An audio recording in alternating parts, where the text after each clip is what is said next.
So today's episode is with the one and only Faye Bate.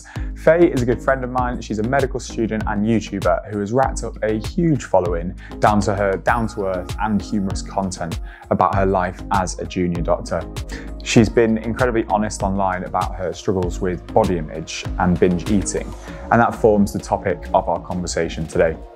We discuss Faye's story, how problems with body image typically manifest and what they look like, how Faye has taken steps to overcome her issues with body image, and also how we can identify and help any of our friends or family who may be struggling too. Hello Faye, welcome. Thank you so much for joining me today. Thanks for giving up some of your very precious Wednesday afternoon, because that's the time off you get as a med student, isn't it? Yes, it is indeed. But this is a good way to spend it, as good as any. So, what amazes me about you, Faye, is that you managed to go to university and do med school, but you also run a fairly active YouTube channel, shall we say, and then it also seems like you've been traveling half the globe as well. How do you balance all of those things? How are you finding it? Oh, God. How do you balance things? I would say it's impeccable organisation, but that would be a lie. I think, honestly, practically, I'm not really sure how I do it. I think it more stems from like the inner motivation to do those things, if that makes sense. I think like an inner desire to make sure that I'm enjoying my life to the fullest at this age. Do you know what it comes from? Is basically, when I was on my gap year, when I didn't get into medical school, I worked as a carer. And when I was working as a carer, it was like a very, very, very difficult job. It was like 15-hour days and I was getting paid really, really, really crappy money. And it was, obviously I was doing, really, really tough jobs, like working with a lot of really ill people and people who don't have a great quality of life,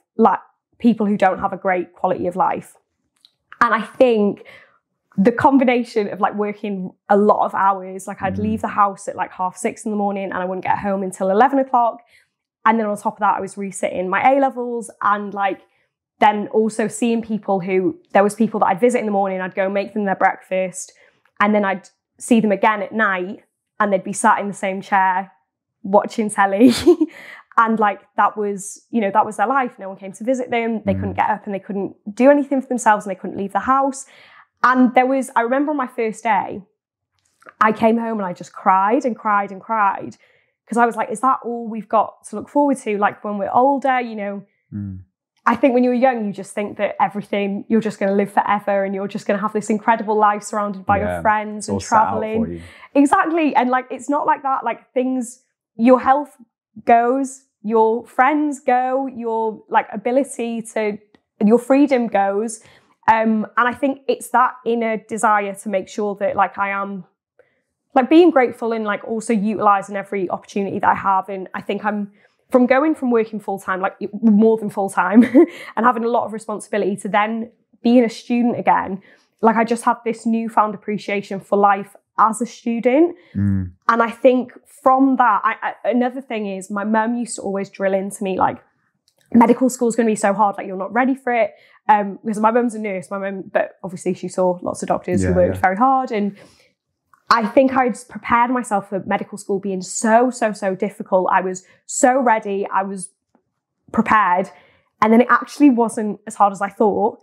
I had a lot more free time than I did in my gap year. And I was like, oh my God, like I'm gonna really make most of it. And my mum actually, she said, I've had like a job. I always had a job, always worked. And then my mum said to me, look, your first term medical school is going to be so hard. She said, don't get a job. Like, just see how you get on. Don't get a job. And I got bored. So it didn't take me very long to like, I wanted to start YouTube for ages. And then I think it honestly came out of a boredom because I wasn't working.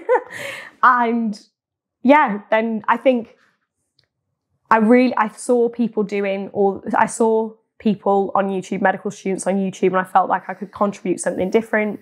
And then I also wanted to make use of the time that I had to like travel and experience things, but it doesn't really come from anything practical. I'm actually appalling at organising my life.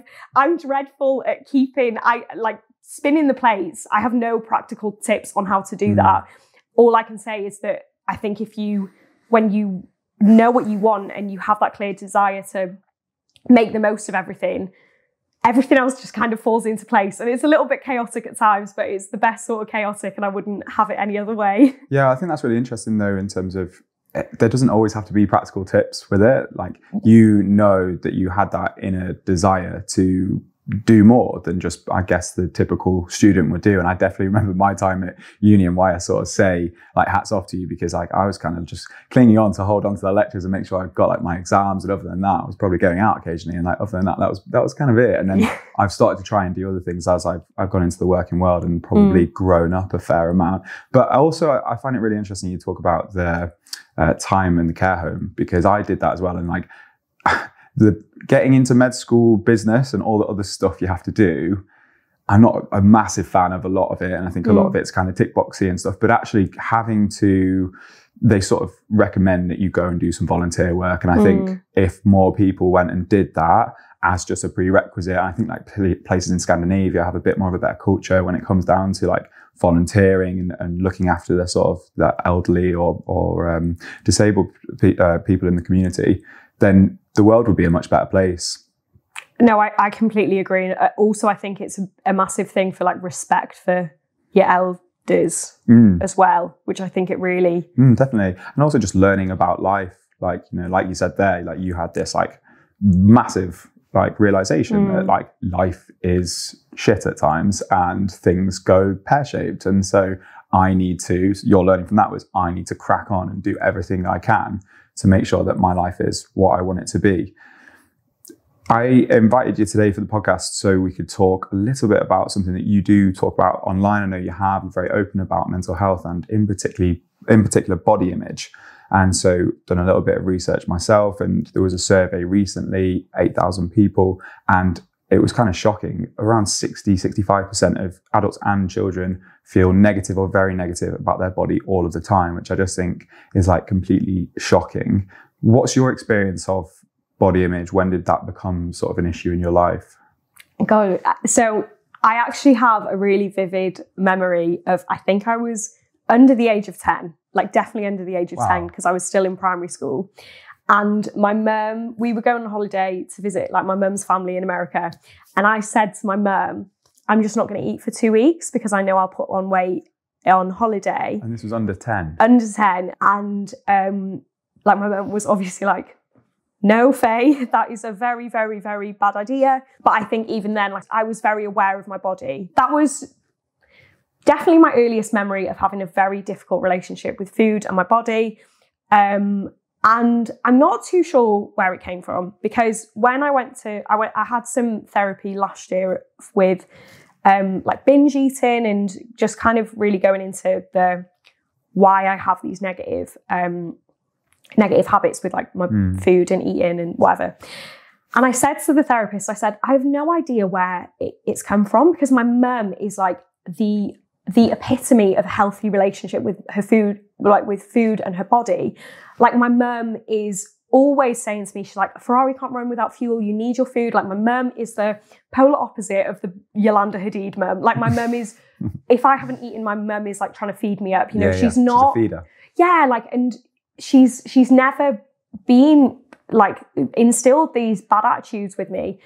And then I spoke to my mum about it. She got quite like upset, and like I got a little bit upset because she said, Faye, like she said, you couldn't be further from the truth.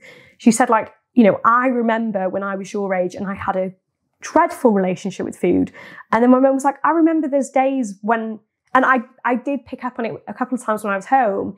And like, there's days that my mum would have a banana for dinner. I didn't notice it because my mum would never project it on me. But my mum did grow up in that era where it was like the Atkins and, you know, no carbs and like a really like skinny, like a really slim focus. And actually a lot of those habits probably did end up on me. Sort of subconsciously transmit across. Yeah, it's amazing what kids can pick up in their parents, I guess. And consciously, I never recognised that. And it was only after having that conversation with my mum and her saying, Faye, she's like, I don't know who you were looking at, because I did not have a healthy relationship with food or my body. And then even little comments that I never noticed growing up, because I always saw my mum as like this beacon of health and happiness. And especially as a young person who sees their mum as pretty much like a godlike figure, like that's your life, isn't it? Particularly as a young kid. And then as you grow up, you start to see other things, but they are the be all and end all. So if their attitude about food is that, and that, you know, health is actually under eating, not nourishing your body, then you take that up automatically. Like there's not really much of a chance for young people if like that's the behaviors you're seeing all the time. And I guess like it's really interesting. And I guess that's where a lot of, I guess, mental health comes from. It's like what we pick up in early age anyway, but it's interesting from a body image perspective and something you've probably learned yourself.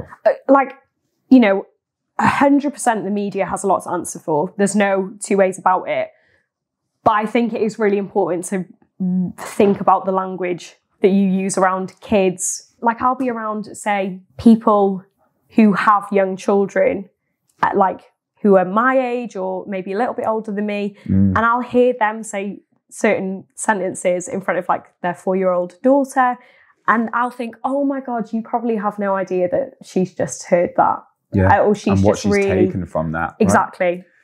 That's really interesting. And I guess it's got me thinking about something else from, you mentioned the media there, and we'll come on to talk about the media and body image, but I've been doing some research recently, and 50% of mental health conditions seem to start before the age of 14.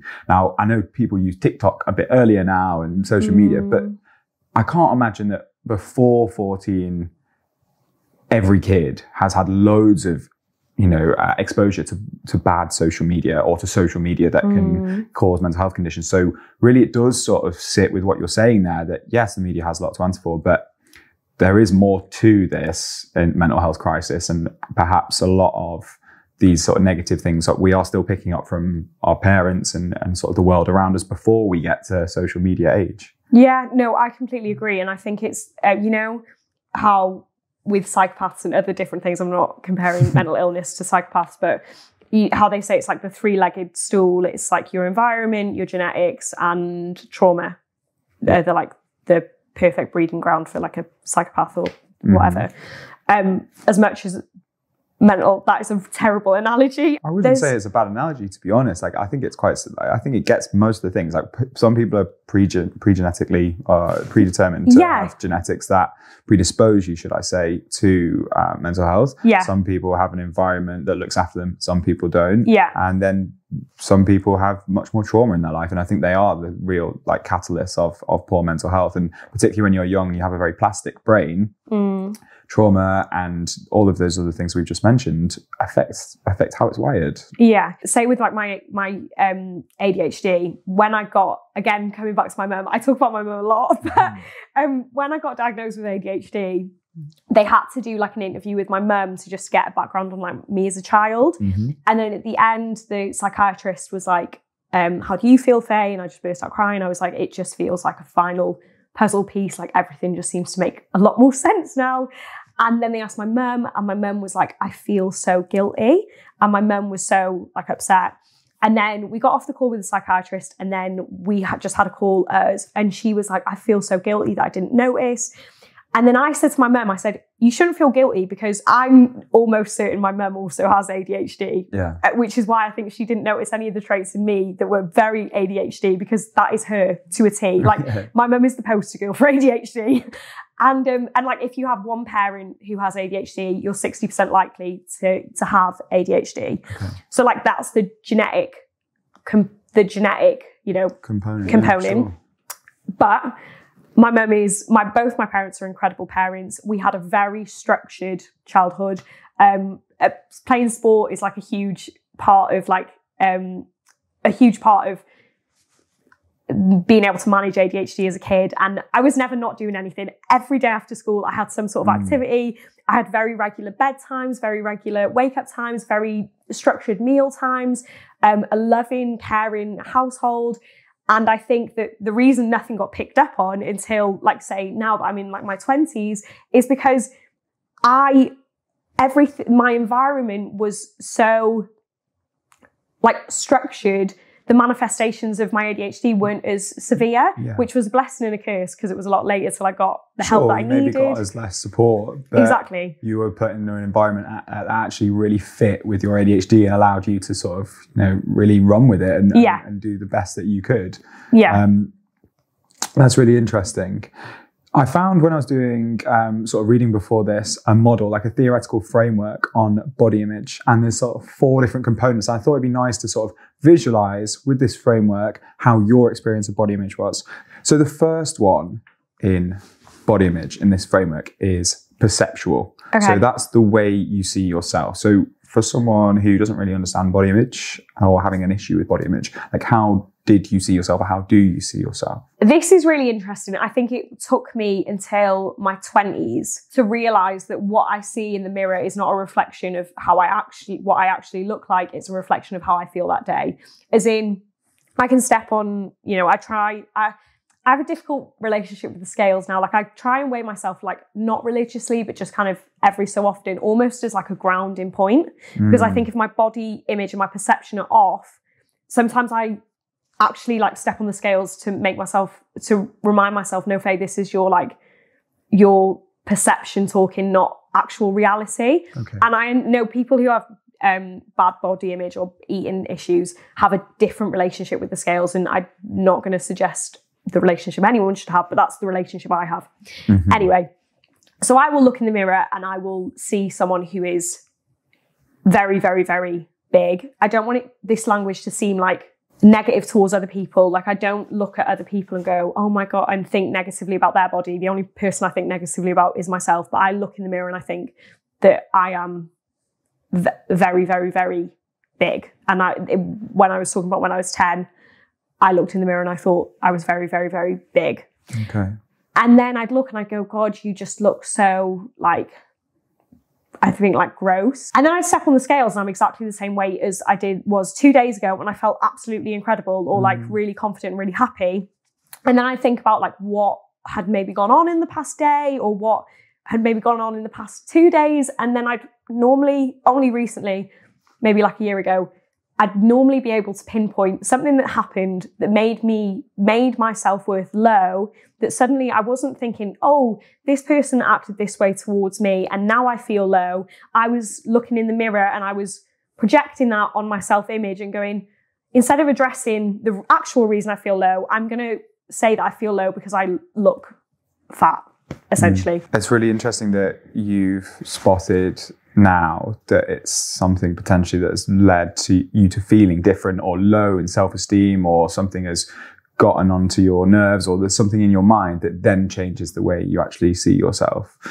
The second part of the model is affective. So that's how you feel about the way you look. And you've probably alluded a little bit to how that makes you feel, but how would it make you feel when you saw that? So I'd definitely say worthless. I would also say a big thing for me actually ties into YouTube. I wanted to start YouTube from first year. And I always told myself I would only start a YouTube when I got down to a certain weight, because I wouldn't be successful unless I got down to a certain weight. And I think definitely it would be the value I attach, the effect would be the value I attach to how I look and my value in myself. And there's something Jeff Bezos has said about how he doesn't get happy when the stocks are up, because that conversely means that he'll be unhappy when the stocks are down, and that's something that he can't control. I think, again, something I've tried to implement over the past year is if I look in the mirror and I go, oh, you're looking so skinny today, Faye, I avoid feeling good about that, because conversely, in a couple of days when something shitty has happened and I look in the mirror and I see a very different image, I'm going to feel bad. And I think it just comes down to that neutrality thing. I don't know how much you've been able to do this, but your weight and our whoever's weight, one's weight, is not linked to our worth. Yeah. And that's again one that we were talking before off camera about these stories we tell ourselves that something happened in childhood, and it happens for many people, that builds a story in your mind that your weight is linked to how worthy you are. Yeah. And that is clearly means absolutely nothing. And is not true. Like, Yeah. it isn't, you know, that it doesn't matter how big someone is or how small someone is, how muscly someone is, they are still a person who has worth. And I think that's really important. But it's easy to say that when you have these stories in our minds, then it doesn't really matter what someone says. You have to learn it and you have to feel it and you have to work your way through that. And that can be very, very difficult. So this series, I've been lucky enough to partner with one of my favourite brands, Heights. In an ideal world, we would all eat a diverse, nutritionally complete diet that ensures we meet all of our nutritional requirements. However, if you're anything like me, you'll know that life likes to get in the way, and that's not always possible. That's where Heights and their Smart Supplement comes in as the best insurance policy for looking after me and my brain.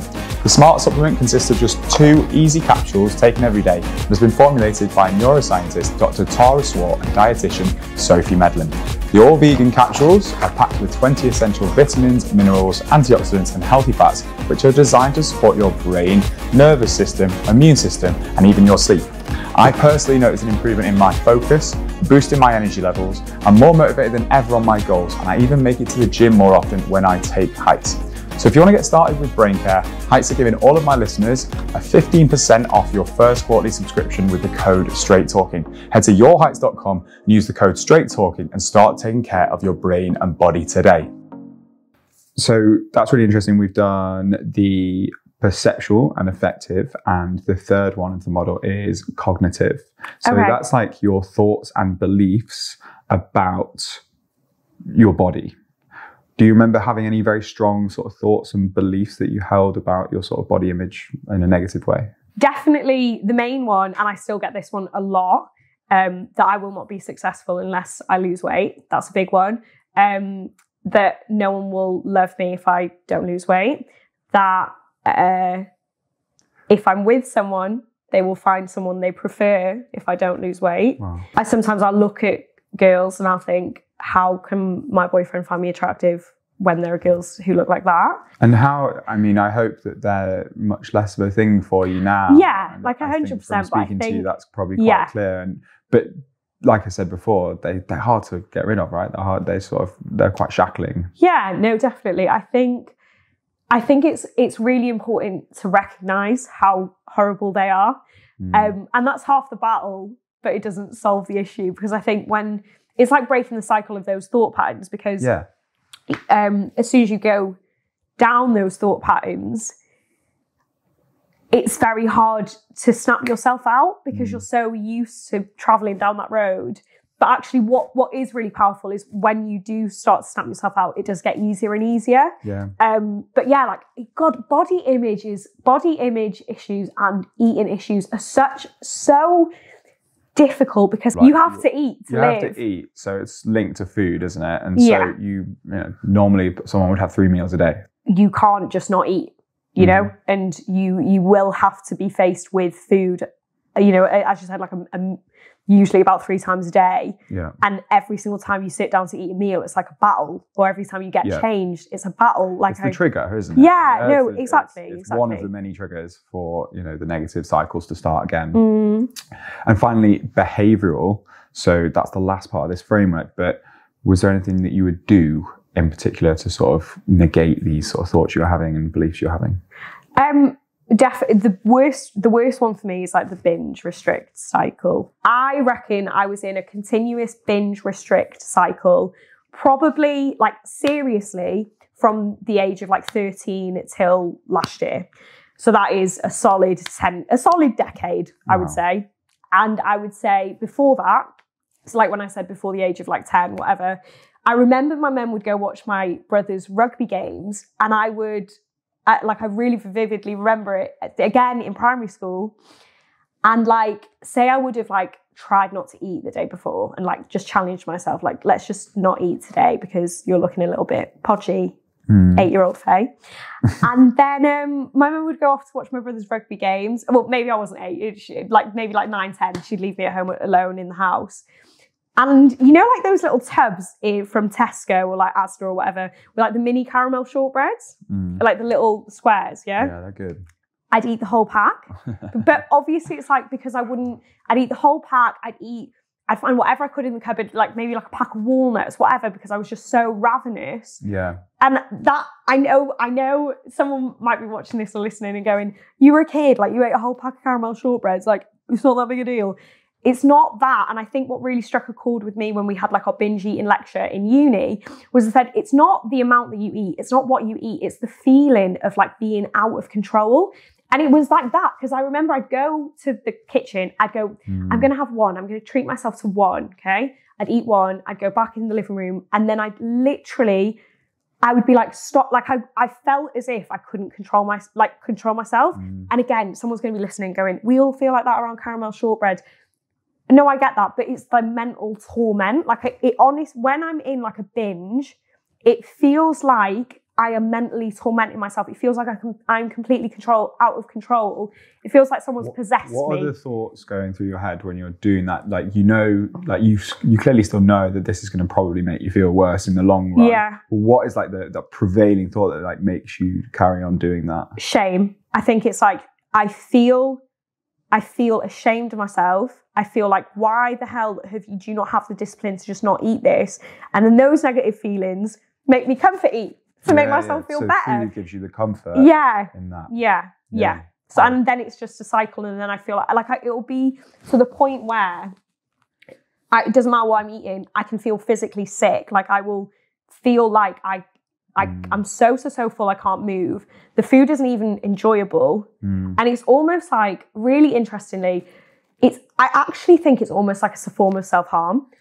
I think you could certainly argue that, yeah. Like, I think it's like I deserve to feel this like pain and shame that I'm just going to keep eating to make myself feel worse. In more ways, like a psychological self-harm as well. Like you're purposely trying to do something because of that like sort of meta emotion of shame in the background. Yeah, like I don't deserve to feel happy or healthy sort of thing. I'm really sorry that you've had to go through that. I think anyone listening to that who finds that quite like triggering and I think there probably is quite a lot of people, like I know I've had like moments in my life where I've not got to the extent of that, but like you can see how it goes down that path. Like I'm resonating with what you're saying there, and I think probably a lot of people have also been there, particularly maybe you know, if it's not something that's always in their life when you're going through tough times. Food is the first thing you connect with in life, so it's the first comfort that you get.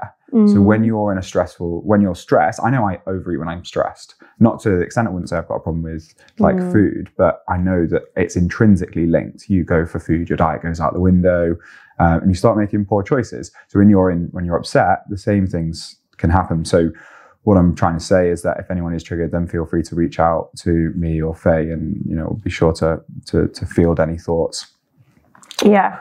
We alluded to it before, but why do we have such a big problem? Why is there 60% of people that feel that they have a very negative body image? Do you know what? And I think the most common answers you'd get would always be social media or media, TV, whatever. I'm going to say something completely different. It's money. It's money, because people make money off your insecurities. That is it. The reason, okay, the media is bad. Okay, social media is bad. That's not the root cause of it. Someone will make more money from you if you feel shit about yourself. If they can sell you a diet plan to lose weight, if they can sell you a booty builder plan to get more curvy, if they can sell you breast implants, lip fillers, hair extensions, whatever, they will make more money. And I think that really is the root cause of it, is no one profits from you feeling really comfortable and at home in your own skin.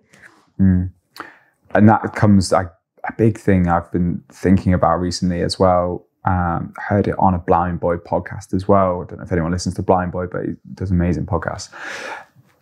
The world of advertising is pretty evil in general. Like it plays off human psychology, and that is certainly what you're sort of alluding to there, is like we are advertised like in a way where it's like telling you need these things to be a certain type of person. Yeah. You know, like wear these hair extensions and boys will find you more attractive. Like eat this, it will make you, a happier person, etc. Yeah. And I just find that like really, really interesting. Yeah, I'm such a fucking hypocrite. I've just said that with lip fillers, hair extensions, and fake boobs, but way!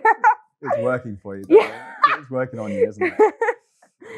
So you said things have changed over the last year or so, which I'm really glad to hear. Yeah. How have things changed for you? Okay, so number one, recognizing it was a problem. I think bad eating habits are so normalized. It's so easy to not actually recognize them in yourself. Like, I think I always just kind of, I definitely have more of a problem than most people I know, but I kind of just convinced myself that like everyone diets, everyone has like periods where they don't like their body. I didn't kind of recognize the huge, like how abnormal it was. Recognizing it, getting help. That is also a very, very, very important one. Reaching out, getting help, making it known that these issues in your close circle, making it known that you have these issues. So help from other people around you in your close circle. Yeah, like, and also professional help, I think is really, really, really important. I know it's not as easy to access, you know, in the climate at the moment. And then also get into the root cause, because I think, you know, a lot of us probably do have eating issues or body image issues because of like the images that we are, you know, constantly fed from media, social media. But actually, most of the time it boils down to something a little bit deeper than that. Most of the time it might be that you feel like food is something you control, where there's other areas of your life that you can't control. So you control the food, or you have this deep sense of low self-esteem because of maybe like academic issues you're having or career issues you're having, but that manifests itself as an eating issue or a body image issue. And I think it's really getting to that like deep, what is going on here? For me personally, I think it was my undiagnosed ADHD. I don't know what came first, the chicken or the egg. But I think the constant need for stimulation probably gifted me this very abnormal relationship with food, where like if I was bored, I would eat, which a lot of people bored me. I get that. But like for the whole of my life, I was in like this binge restrict cycle. So I never really put on weight. Like I was probably always a little bit, you know, like a little bit on bigger than most girls, or a little bit curvier, whatever. I've got really big, like I've always had really big hips. I'm like 4'11". I'm 4'11". So I've always had a body that's different to other people. But because I was binging and restricting, because I was binging and restricted, I never put on weight. I just stayed the same weight. So it just kind of went under the radar. No one really noticed anything.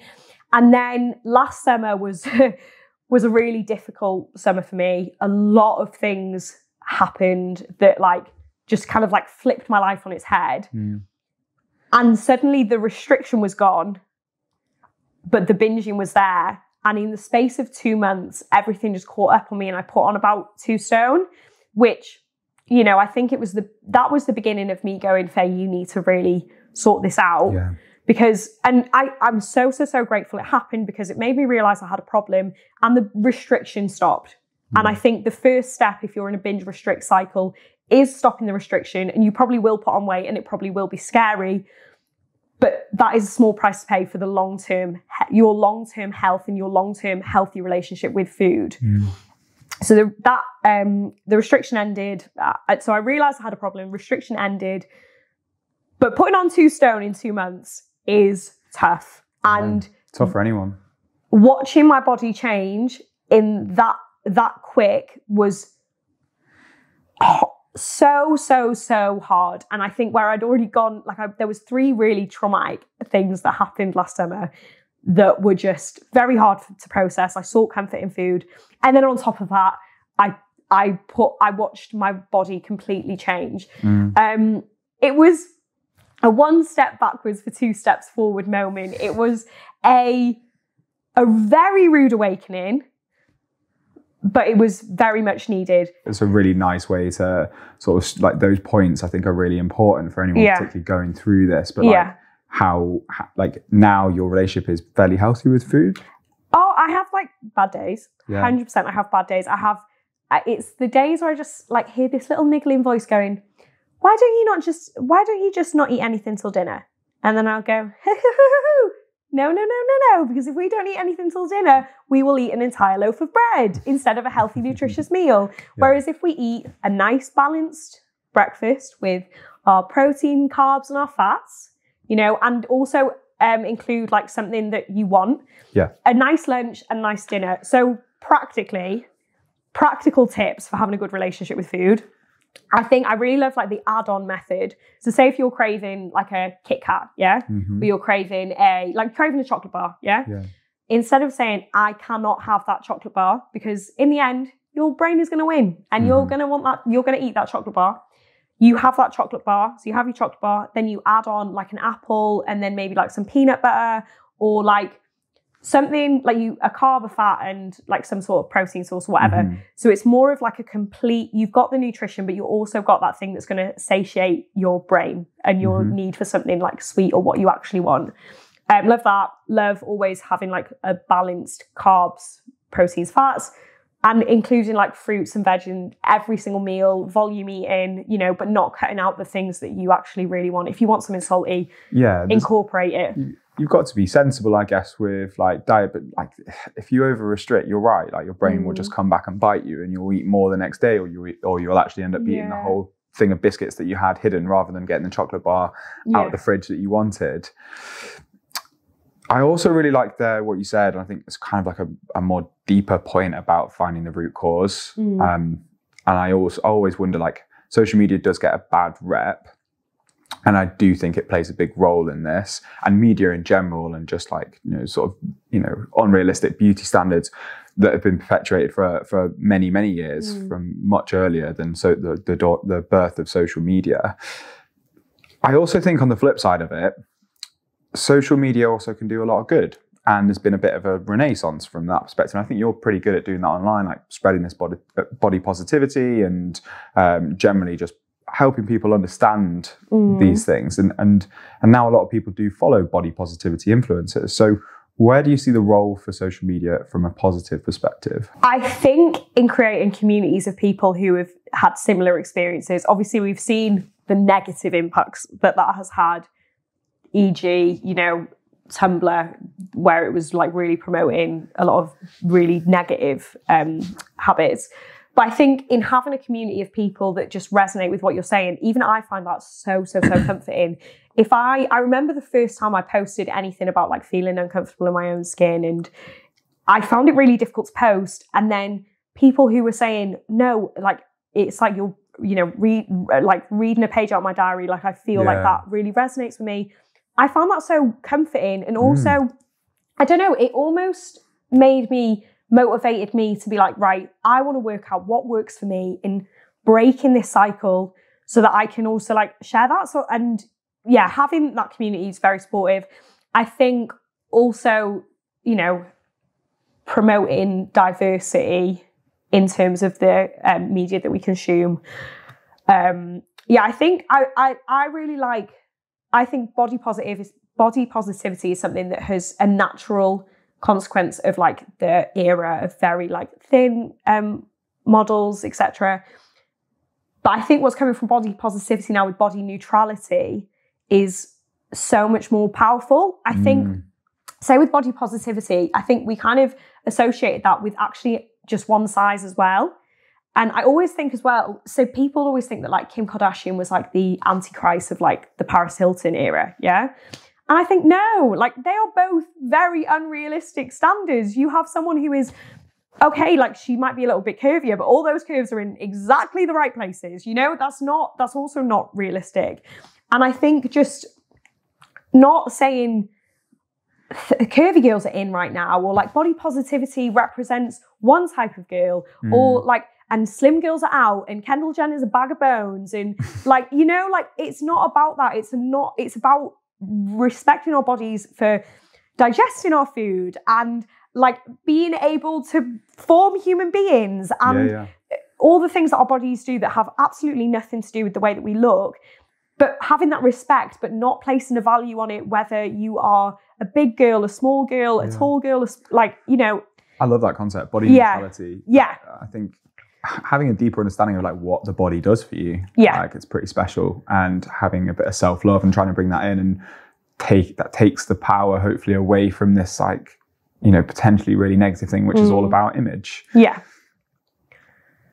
So holding a negative view about your body is one of the early signs related to eating disorders. I think it'd be really useful here to try and highlight any potential signs that maybe that someone's negative body image is becoming even more problematic. It's perhaps becoming an eating disorder. So okay, I think I'm no psychologist or psychiatrist, but what I can speak of from personal experience is I would say a big change in the way that someone dresses.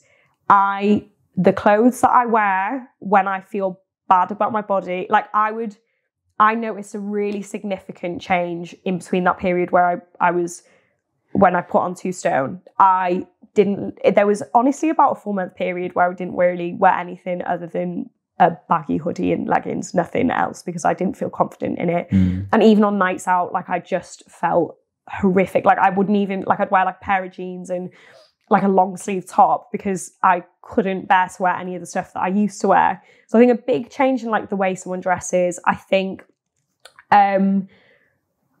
generally a big change in like a change in someone's just behavior when they're around you. I think feeling insecure in your body, it's like feeling unsafe in your home, you know, like, and I think that has a huge impact on like your confidence, and like someone who might have been bubbly and outgoing and, you know, life and soul of the party may then become very shy and reserved. And that's like any mental health condition, you know, it's a change in the way that someone behaves, a change in the way someone behaves around food, little comments. I think like I don't make it any secret that I'm not happy, like when I'm insecure about my body, and I play it off as jokes. Like I will say, cover it in humor, right? Yeah, and you know, it's like hide in plain sight. Yeah, I'd say I think a lot of people do that. And I think, you know, like I'm fairly perceptive when people are around and they're saying that, you can kind of tell actually a lot of the time, but it's harder if you tell, and I've probably been guilty of this. You may notice that is the case and that maybe that person's unhappy, but it's how do you then approach that, and how do you have that conversation, and how do you support that? So actually let's chat about that. Like if you do notice that in someone, how do you go about, like, in your instance, how would one of your friends have helped you when you were in that sort of darker place with your body image? Oh, that's a tough one.